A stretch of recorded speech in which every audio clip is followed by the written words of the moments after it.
região de Rio Preto, no interior, tá? E aí eu vou começar até com um tweet que o Átila publicou esses dias. Não sei se foi hoje, não, 2 dias atrás. 3 dias atrás, aliás. Dizendo o seguinte, ó, sobre o vírus, sobre os vídeos circulando de bairros e cidades do Brasil sem parar, vale o que o governador de Nova York falou. Para leis de distanciamento funcionarem, as pessoas precisam colaborar. E para colaborarem, elas precisam ser informadas. Temos medidas tomadas, mas muito pouca informação no Brasil. Isso é o que eu tenho sempre dito.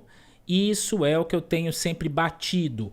A minha intenção aqui, eu até falei nos stories do Instagram, hoje isso é levar informação. Não é levar consolo, não é levar uma mensagem de otimismo, é levar informação. Nessa informação pode ter informações otimistas, podem ter informações realistas, que as pessoas chamam de pessimistas, e pode ter alguma coisa até pessimista mesmo, tá? Porque não adianta a gente ser bobo alegre no momento em que o mundo está sofrendo. Então a gente tem que ter essa compaixão com aqueles que sofrem também, tá? Então o mais importante agora é informação. Você que tem um pouco mais de estudo, conhecimento, condições de analisar cenários, faça isso. E informe as pessoas que estão ao seu redor. No Brasil, nós temos uma desinformação gigantesca. Até hoje ou ontem, a OMS alertou para o que está acontecendo no Brasil. A desinformação no Brasil está assim, galopante. Nenhum país do mundo nós temos tanta divergência de opinião, divergência de informação e tanta desinformação. Tá?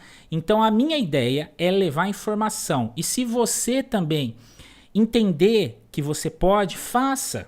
Sabe? Eu falo que o meu papel é meio que de curadoria. Olhar as informações, analisar e passar para frente aquelas que são interessantes. Mesmo que elas às vezes choquem. Entendeu?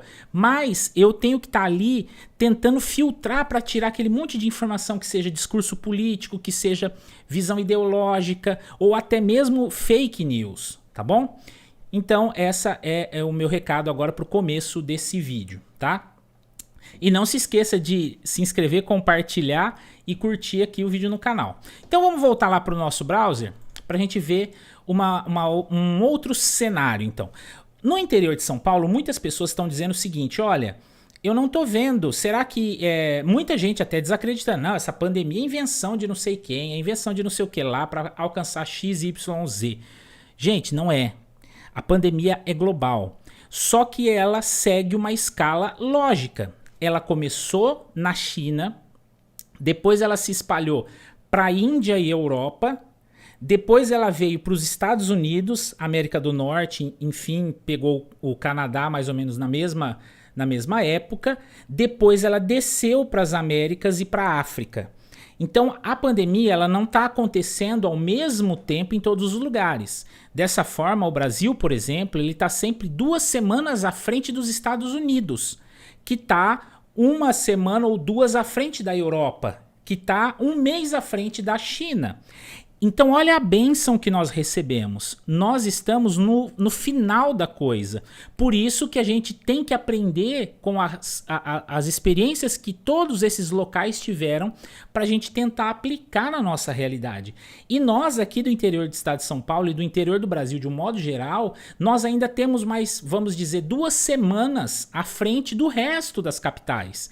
Então, se você acha que a pandemia não chegou na sua cidade, é questão de dias. Você não é melhor do que quem mora em São Paulo. Você não é melhor do que um irmão seu que mora em Nova York. Senão Deus seria injusto. Você entende? Então, não é que a pandemia não existe, não é que ela não vai atingir a nossa região com força. Isso vai acontecer, só que nós estamos com um atraso, um delay, exatamente pela forma como as pessoas circulam. Tá ok? Olha o tal que eu falei. Mas enfim, e aí existe até um estudo da Unesp de Botucatu, que foi publicado agora essa semana, que diz o seguinte, ó, segundo pesquisadores, a região está 3 semanas atrás do número de registrados na capital, tá?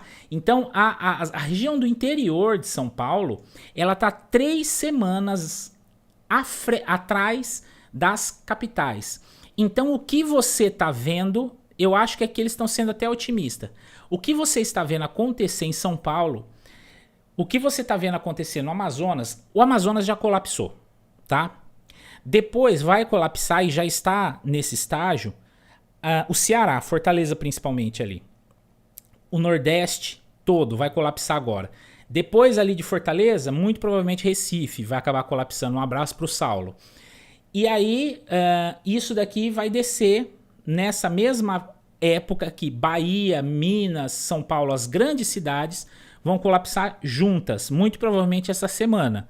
Isso não é pessimismo, gente, isso é informação, tá? Mas eu sempre fico ressaltando. Então, o que vai acontecer? A cidade de São Paulo, os grandes hospitais têm uma infraestrutura absurdamente grande. Por isso que isso ainda não aconteceu.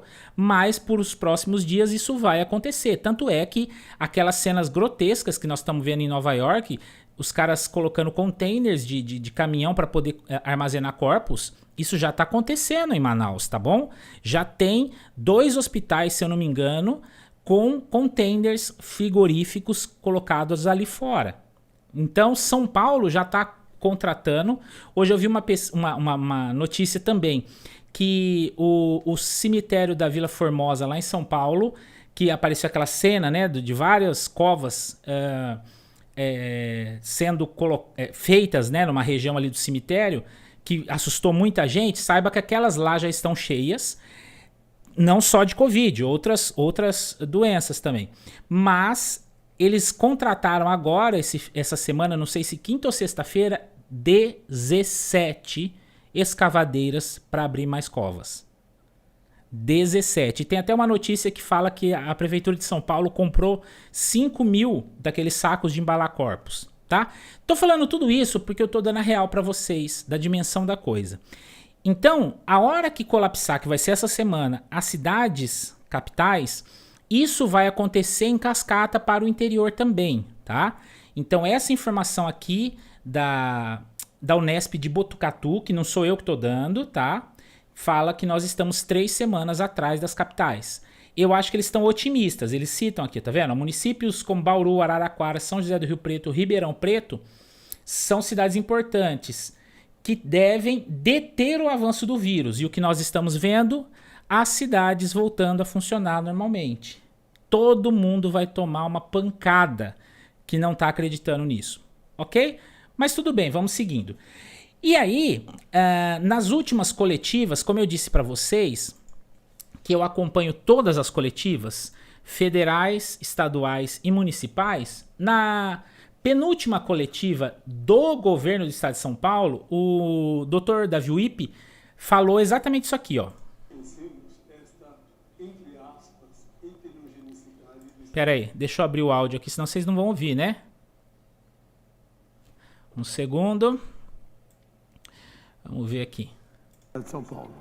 O vírus, ele é invisível. As pessoas têm falsa impressão que ele não acontece na sua cidade. Não é assim que funciona. Me permita, governador, dar 2 exemplos. Um da Lombardia. A Lombardia começou na Itália a ter um aumento do número de casos, fechou a Lombardia. O que aconteceu? Aumentaram os casos do Sul. Existem fotos mostrando os trens indo com muitas pessoas de um lugar para outro. Olha o que está acontecendo nos Estados Unidos. Nós não estamos inventando nada. Nós estamos tendo a oportunidade de aprender também com a experiência de quem nos antecedeu na pandemia. Eu fico surpreso que as pessoas não consigam entender o que já aconteceu. Olha o que aconteceu na Itália, olha o que está acontecendo nos Estados Unidos, olha o que aconteceu na Turquia. Nós estamos tendo, eu insisto isso, a oportunidade de nos antecipar, nós Brasil, nós Estado de São Paulo, em medidas, primeiro, de contenção. Eu acho que já tá bom aí vocês conseguirem entender o que eu quis dizer. O Davi Wippe está dizendo que nós tivemos a oportunidade de ver o mundo antes do Brasil. E eu digo para as pessoas que estão no interior, nós estamos tendo a oportunidade de ver o que está acontecendo nas capitais para depois acontecer nas cidades polos, que é o caso de Rio Preto, caso de Araçatuba, caso de Botucatu, Bauru, Ribeirão Preto e depois nas cidades menores. Por isso, aproveitemos essa chance abençoada de poder ver o que está acontecendo para que a gente se prepare. E o que nós estamos fazendo? Não estou vendo nenhum caso, vamos abrir, vamos voltar, vamos lá. Isso é absurdamente perigoso. Essa daqui é uma transmissão que eu mostrei para vocês do governo do estado de São Paulo. Depois vocês podem até procurar, esses vídeos são todos públicos, tá? Coronavírus, tal, do dia 17. Eles fazem a coletiva e depois vão editando os pedacinhos dos vídeos e colocando aqui. Essa é a coletiva do governo do estado. E tem uma coletiva também que acontece às 3 horas da tarde dentro do Hospital das Clínicas, que aí é só da Secretaria de Saúde do Estado. E a Secretaria de Saúde do Estado, esse daqui é o secretário de Saúde do Estado de São Paulo, o Davi German, acho que é isso, né? E o que acontece que ele disse na coletiva do dia 17 agora, foi a última, né? Porque sábado não tem coletiva e nem domingo. Então, na última coletiva, olha só o que ele disse. Eu vi uma notícia aqui de Rio Preto. Não é essa aqui. Eu vi uma notícia de Rio Preto e o pessoal compartilhando que nem doido. Olha, os hospitais de Rio Preto estão vazios. Nós temos não sei quantos leitos sobrando. Acho que 66 leitos sobrando. Que ótimo, que bênção que isso está acontecendo. Mas isso não quer dizer que a pandemia não vai vir. O Davi Wipe disse... O secretário da Saúde disse que nós estamos tendo um avanço progressivo na pandemia. E ele disse, inclusive, com a centralização dos dados, que Rio Preto está com apenas 12% de ocupação. Então isso não quer dizer que Rio Preto não tem número de coronavírus. Rio Preto ainda não atingiu a subida da curva. Olha só. Deixa eu pôr lá para vocês. Ó. Do Mário Covas, mas vai chegar lá. E a média do estado é 60%. E tem algumas cidades como São... Ó, a média do estado de ocupação atualmente é 60%, então é aquela média que eu já estava falando lá atrás. A gente só tem 40% disponível para coronavírus. E aí ele cita aqui a nossa São José do Rio Preto, ó. A média do estado é 60% e tem algumas cidades como São José do Rio Preto, por exemplo, que a taxa média de ocupação é de 12%. Tá vendo? Então a taxa média de ocupação em São José do Rio Preto hoje de UTIs, que ele estava respondendo a pergunta de um repórter, é de 12%. Tá? Então veja, Rio Preto está na frente. A gente pode se preparar antes da coisa chegar, mas isso não quer dizer que Rio Preto não vai chegar. É o que aconteceu, como o Davi Wipe disse, lá na Lombardia. Não, a pandemia só está na Lombardia. Fecharam a Lombardia. A parte de baixo, você pega de Roma para baixo até a Sicília, começou a bombar os casos. Então a pandemia está no planeta todo, tá bom? Então não caiamos nessa fake news, nessa ilusão de que as nossas regiões não serão atingidas, tá? A gente só está em estágios diferentes da pandemia. E para finalizar a parte de Rio Preto aqui da live, essa notícia aqui que eu achei muito bacana, que eu até compartilhei, que diz que Rio Preto passará a aumentar o número de testes em 47%. Não, minto, aqui está dizendo 47% hoje são testados apenas. E olha só o que está dizendo aqui, 47% dos pacientes com sintomas leves. Então aqui em Rio Preto, além da gente não estar testando todo mundo, a gente está testando somente os que têm sintomas, que são só 14% do geral, lembra que eu falo? Ainda esses dos 14%, eles só estão testando 47%, tipo metade. Ou seja, de toda a pandemia de Rio Preto, nós só temos informação de 7%. Você está entendendo isso? 7% apenas de Rio Preto. Ou seja, só os que têm sintomas, metade, estão sendo testados. E aí Rio Preto vai aumentar o número de testes, mas aí eu já lendo a matéria já me entristeceu. Grande parte desses testes, deixa eu ver aqui, tá vendo? Ó, foram notificados 1.118 pacientes com síndrome gripal em Rio Preto. Então 118 pessoas foram notificadas. E aí não dá para se saber quem era Covid aí ou não, porque não tinha testes. Porém, agora eles vão aumentar o número de testes, só que onde está aqui, ó? Tal, população assintomática, é mais para baixo aqui. Não me lembro onde está aqui, mas enfim, na matéria, depois vocês podem ler que essa matéria aqui, ó, Saúde Rio Preto vai ampliar os testes do Diário da Região, tá bom? Boa parte dos testes que Rio Preto vai ampliar são os ditos testes rápidos, que mede somente uma gotinha do dedo e ele mede somente os anticorpos. Ou seja, ele só consegue testar quem já passou pela doença. Vocês entendem? O PCR-RT, que é aquele que tira do nariz um algodãozinho, aquele sim mede a presença do vírus. Então é muito mais fácil medir. Agora, digamos que a pessoa está no 6º, 7º dia da contaminação.